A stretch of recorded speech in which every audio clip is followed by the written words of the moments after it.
కాసేపట్లో రామానుజాచార్యుల జయంతోత్సవాలు మొదలుకానున్నాయి. ఉదయం నుంచి సాయంత్రం వరకు అనేక కార్యక్రమాలు నిర్వహించబోతున్నారు.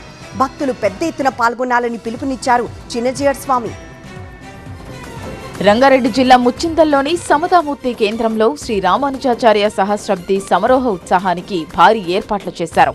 భగవత్ రామానుజాచార్య 1008వ తిరునక్షత్రం సందర్భంగా ఉదయం 7:30 నుంచి 11 గంటల వరకు సువర్ణ రామానుజుల వారికి నవకలశములతో అభిషేక కార్యక్రమం నిర్వహిస్తారు. మధ్యాహ్నం 12 గంటల నుంచి వరంగల్ జిల్లాలో నిర్వహించిన భజన కోలాట బృందాలకు సంబంధించిన ఫైనల్ పోటీలు నిర్వహిస్తారు. సాయంత్రం 6 గంటల నుంచి భాగ్యనగర పరిసర ప్రాంతాల్లోని అనేక దివ్య సన్నిధుల నుంచి విచ్చేసిన భగవత్ రామానుజ మూర్తులకు విశేష ఆరాధన, విశ్వరూపధర రామానుజన కార్యక్రమం నిర్వహిస్తారు. ఈ జయంతోత్సవాలకు చీఫ్ గెస్ట్ గా గవర్నర్ జిష్ణుదేవ్ వర్మ హాజరవుతారు.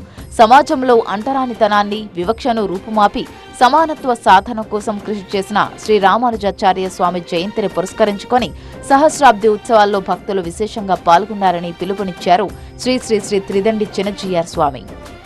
ఆర్ద్రా నక్షత్రం, వైశాఖ మాసం, పంచమి తిథి, ఆ మహనీయుల యొక్క పుట్టినరోజు మనం మే 2వ తారీఖు నాడు సమతామూర్తి స్ఫూర్తి కేంద్రంలో చేసుకోబోతున్నాం. మే 2వ తారీఖు నాడు ఉదయం నుంచి రాత్రి దాకా అద్భుతమైనటువంటి కోలాహల పూర్ణమైనటువంటి కార్యక్రమాల్ని మనం చేసుకోబోతున్నాం. 1008వ తిరునక్షత్రాన్ని మనం చేసుకోబోతున్నాం.